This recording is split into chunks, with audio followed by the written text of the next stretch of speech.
Konnichiwa, everyone. Welcome to the Weerds podcast, where we talk all things weebish and nerdish. Remember to like, share, and subscribe if you enjoy our content. Today's podcast, the Great Wizard Podcast, covers the movie Howl's Moving Castle. Alright, so the Howl's Moving Castle is set in a fictional kingdom where both magic and early 20th century technology are present. A young lady named Sophie, who works at a hat shop, gets cursed by the Witch of the Wastes and becomes a very old lady. Running away from the hat shop and her family, she goes into the wastes, and she stumbles upon the castle of the wizard Howl, and she becomes his cleaning lady. Willingly, by the way. Yeah, it's not like her choice. Pretty much. She's kind of hired by a fire demon. But it was also still kind of willingly. I mean, it was her idea. Yeah, because that's what I mean. She brought it up. And then she threatened the demon with water. I mean, he was kind of asking for it. That's true. So the movie, it was directed and the screenplay was done by the great Hayao Miyazaki. It was produced by Toshio Suzuki. It's actually based out of a book called Howl's Moving Castle by Diana Wynne Jones. The movie was first opened at the 61st Venice Film Festival in 2004, and then it was officially released in Japan on November 20th, 2004. It grossed $14.5 million in its first week of release in Japan alone, and soon after releasing, it became the third most financially successful film in Japan. So, it was a pretty good success. Pretty good. It's a good movie. So, your experience with the movie, what was your initial reaction when you first saw it, or rewatching it? My initial reaction was like, okay, I watched it, like the start of it when I first saw it the first time. I'm like I'm like, this looks interesting enough. I think I can get into it, and then the movie ends. I love it. Like I was entranced, you know. I was really into it. I mean, I feel like that's all Studio Ghibli movies. I mean, is that a bad thing though? No, it's a great thing. That's why they're the great movies. It's a great start, you know. Let me just spend like 5 minutes in this, you know, 10 minutes maybe, and then you end up watching the whole thing.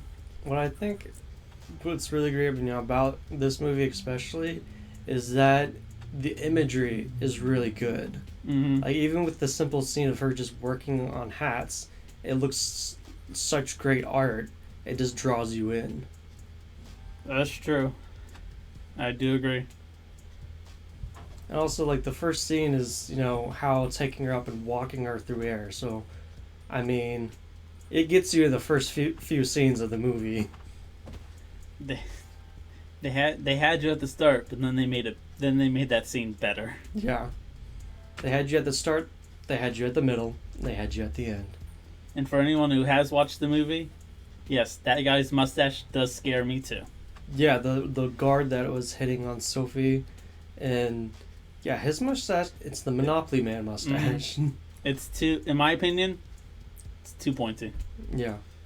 Also, the other guard, he was way too pushy. A little bit. He was way too pushy. He's the guy. Fellas, don't be like that guy. Don't be like either of them. No. But don't be like that guy. No means no. Yes. And then, so my initial reaction, I watched it when I first watched it when I want to say 8 or 10, somewhere around there. Right. So it came out in 2004. How old was I in 2004? How old were you 18 years ago? Hold up, I'm thinking. 99, 2000, 2001, 2002, 2003, 2004. So I was 6 when it came out. So yeah, I would say about 8 or 10, maybe 11 was when I first watched it. I think that's honestly Studio Ghibli movies. This movie in particular is what got me into anime, because I wanted to see more animated stuff. I want to say I was probably in. I can't remember exactly. But the only memory I have of the first time seeing it was on TV. It was just like one of those random movies that were just on. Yeah. And I want to say it was sometime in middle school, but I can't say for sure. But all I do remember is watching it because I came across it. Yeah. And loving it at the end. So, how would you present this movie to get someone to watch it? I would just walk up to someone, hey man, Studio Ghibli. I mean, now, yeah, that would definitely get someone to get it. So, how I would get someone to watch it is like, hey, you want a movie about fire demons and wizards and magic portals? And magic dogs? And magic dogs? That who I believe used to be human? We never know. I got the movie. I got the movie for you, man. The shady movie dealer. You sell bootlegs. No, these are real movies. These are real. Like, I actually have the copies. The trench coat just makes it easier to transport. Yeah, exactly. I would honestly say, just like most movies, but this one in particular, it kind of has a good message behind it too. Yeah, I feel like, and that's thanks, like all of Hayao Miyazaki's movies specifically, always has some sort of specific message that everybody should hear, and it's also not too political, especially for this day and age. Right. I mean, the whole message that I got was just love yourself and love who you love. You know? True. I mean, Sophie, you can see Sophie's character arc where, you know, in the beginning she's very quiet and reserved, doesn't really talk to people. And then by the end of the movie, you see her actually, you know, being assertive and deciding things and doing what she can to help Howl. Right. Character development is really off the charts. The only thing that I want to know is, who the heck is Markle? I want to know his backstory. He's just kind of there. I mean, again, it's not a bad thing, but he is just kind of there. Probably the book has more information about him. Probably. I want to read the book. I want to not read. You want me to read the book and then tell you what happens? Yes. Yeah. So, out of all the multitude of characters in this movie, which one was your favorite? Besides Hal? Your favorite character is Hal? Yeah, why not? What's...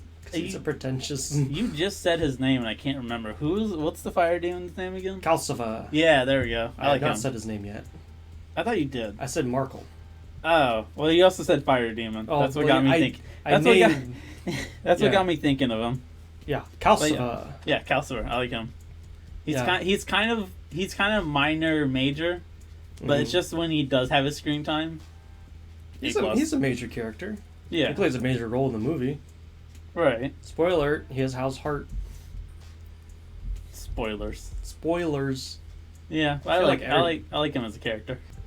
My favorite character is I also really like Calcifer. I do really like Markle. Just from his introduction, you know, he just comes down the stairs, answers the door, and just uses magic to make himself look like an old man. Yeah. It is pretty interesting. It shows like a new kind of, especially when I was, you know, just 10, where most of the magic you see from like anime and stuff is, you know, battle magic.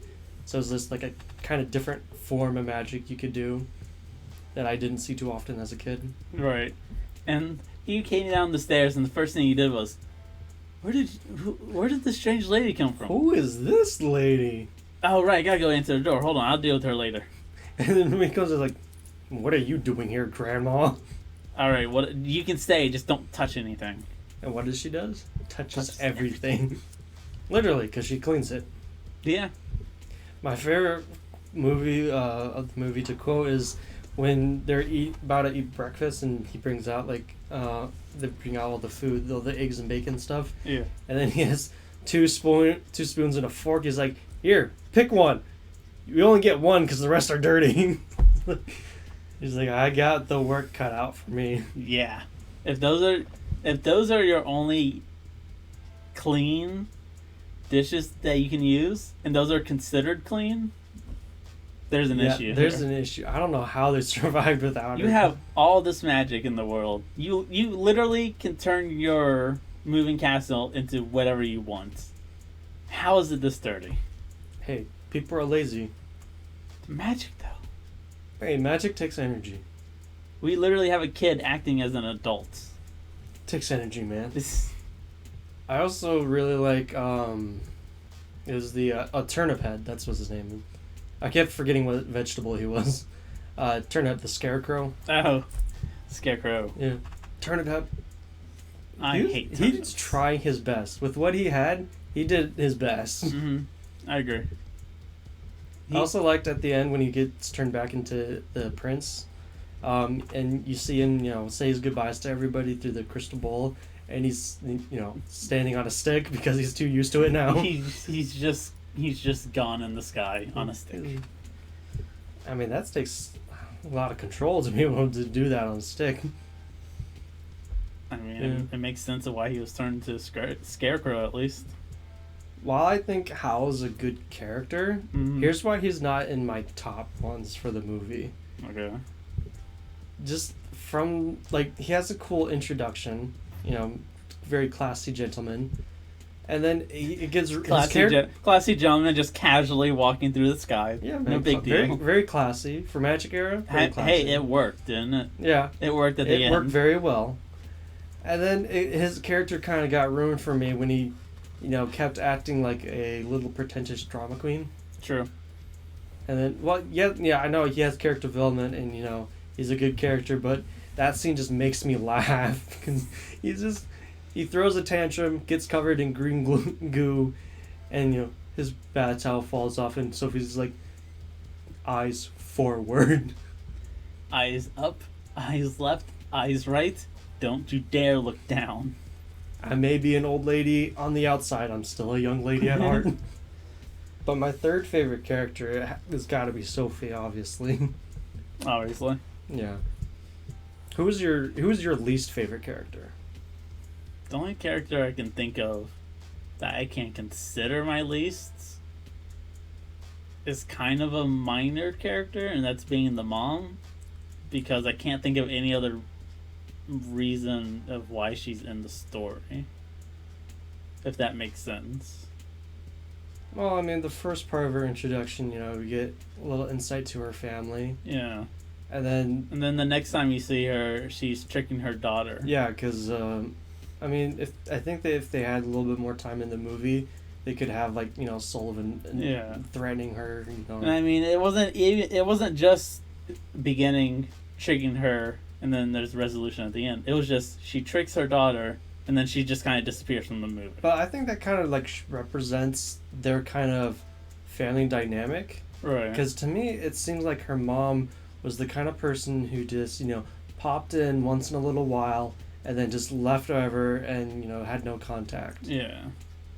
I guess the only real reason I'd say she's my least favorite. I got married again. And he's rich. He's rich, so you can live with us now. It's like, oh God, get over it. Also, I mean, look at the way when she was coming in and tricking Sophie to get that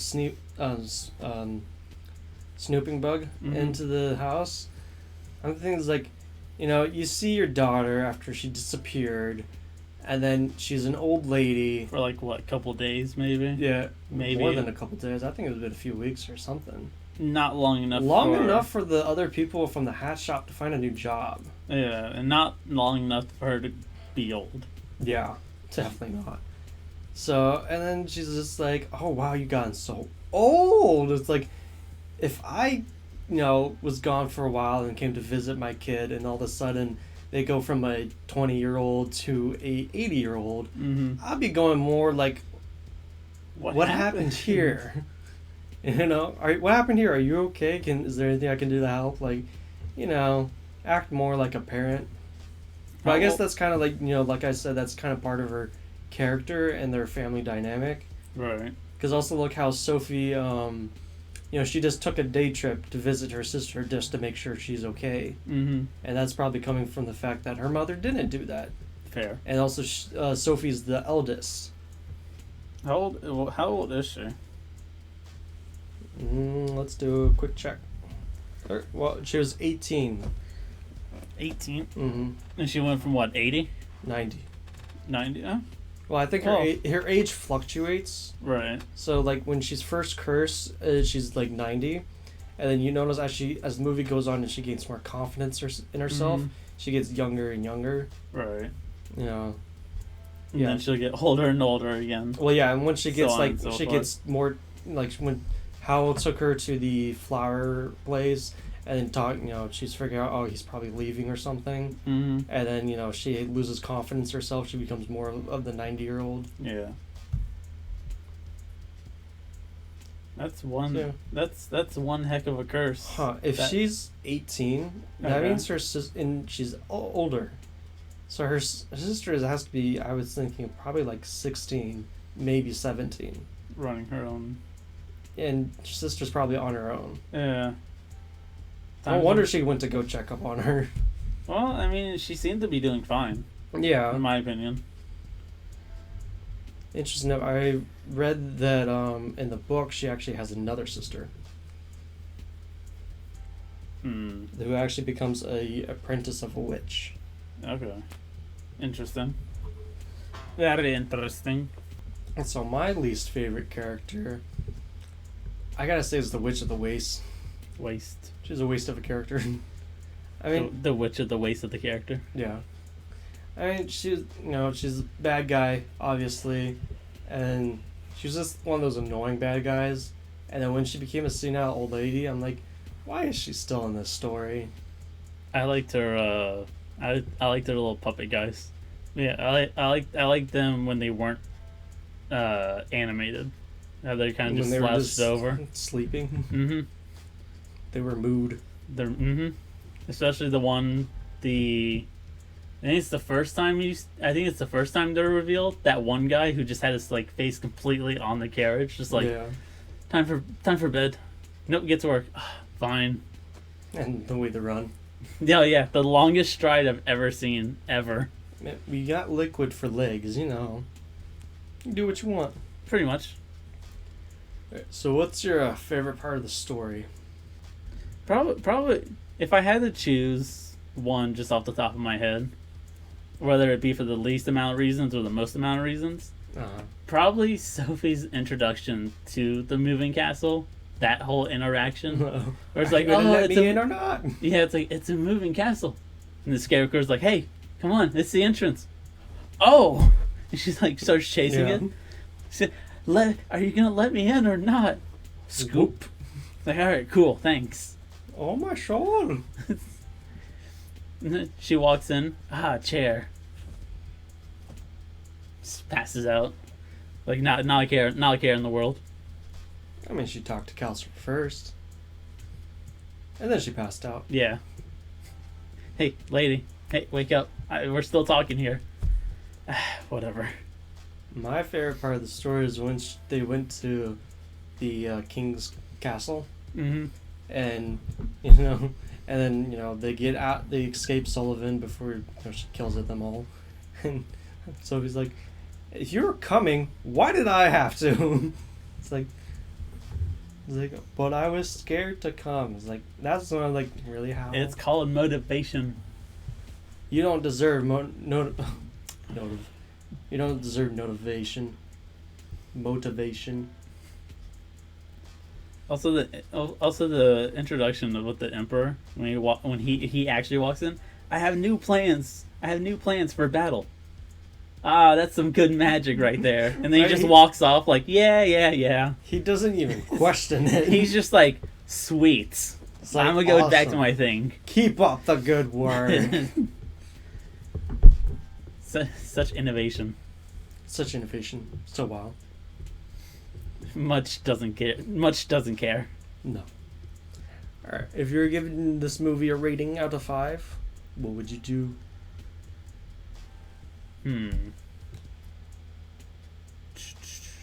If I had to choose, what's the fire dude's name again?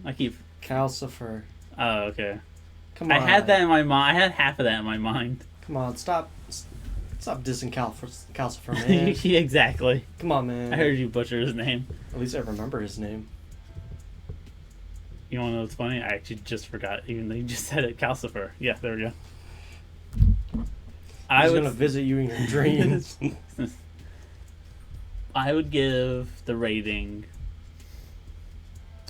20 and a half moving castles to 5 haters store.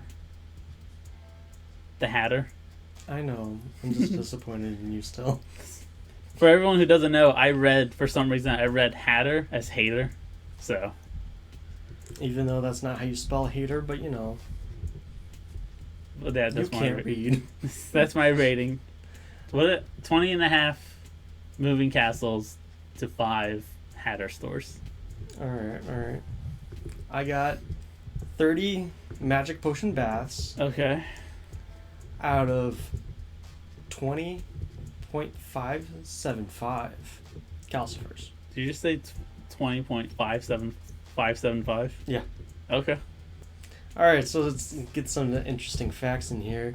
In 2013, Miyazaki said Howl's Moving Castle was his favorite creation, and he went on explaining, quote, "I wanted to convey the message that life is worth living, and I don't think that's changed," close quote. See, Miyazaki, I've noticed, he wants to tell very good stories, and he wants to have positive messages, which I think is really nice. It is nice. It's always good to have. It's always good to have good messages. Yeah. I don't really how. He's also not political. Yeah, that's also a good thing to have too, or not to have. Another fun little fact about the movie: the film is thematically significantly different from the novel. I can't words. The novel focuses on challenging class and gender norms. The film, however, focuses on love, personal loyalty, and destructive effects of war, which is very true on that last one. Yeah. I mean, it's kind of hard not to miss that message. Especially with Hal, going every other scene of going to a war zone. Pretty much. So another fun fact is Diana Jones, the author of the book, did not have any input in the movie, but she has been quoted to say about the film that it's fantastic. "No, I have no input. I write books, not films. Yes, it will be different from the book. In fact, it's likely to be very different, but that's as it should be. It will still be a fantastic film," close quote. So this basically personifies how I feel about books made into movies. Right. Is it doesn't have to be exactly like the book, but it has to be a really good movie still. Examples of really good movies: Howl's Moving Castle, How to Train Your Dragon, Lord of the Rings for some people. I don't mind it as much. I know my dad doesn't like that as much because they changed various characteristics. Right. I didn't mind as much though. But books from movies that failed: Percy Jackson, Chronicles of Narnia, in my opinion. A lot of people may disagree, but I think the only good one was Lion, Witch, and the Wardrobe. Shoot, I just had it. Honestly, after rereading the books and watching the movies again, they weren't bad, but Harry Potter, I felt like they could have done much better on the characters. But that's neither here nor there. Yeah. That's fair. So, films don't need to follow the book exactly. You just have to make a good movie and have it not be so much different that it doesn't make sense why you base it off of this movie or of the book. Basically, don't copy and paste. Have some creativity in it to make it interesting. Well, I mean, you can't copy and paste. For a 2-hour movie. Yeah. It's literally impossible to fit everything in the book into the movie. I'm saying if you're going to make it different, don't stray so far off where it's a completely different, where there's no correlation from the book to the movie. Yeah. So for like How to Train Your Dragon, like a lot of things were changed, but the core principles were still the same. And I haven't read the book for Howl's Moving Castle, so I can't say how much is the same, how much is different. But obviously the original author put her sign of approval on it, so I'm just saying They just need to make good movies. Fair. And the final fun fact of the movie.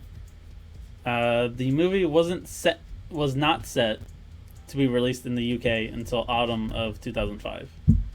Miyazaki flew to the UK in the summer of 2004 to give the author of the book a private screening of the film. See, he's such a nice person. Who would do that? That's a good question. Who would do that? Hayao Miyazaki. I mean, besides him, if we're asking that question, who would honestly do that besides him? I can't think. Honestly, I can't think of anybody. This man's a legend, then. Yeah. Good I mean, man. he really is a legend. Mm-hmm. He is, in my opinion, one of the greatest filmmakers of all time. I agree. I mean, Howl's Moving Castle, Spirited Away, Castle in the Sky, a lot of Castle movies. But that's okay. We're gonna do Castle in the Sky eventually. Alright. Alright, guys, so everyone for watching. We hope you enjoyed this episode. If you enjoyed it, remember to like, share, and subscribe, and hit that notification bell to keep updated on our future episodes. We look forward to making more content. Sayonara. Bye.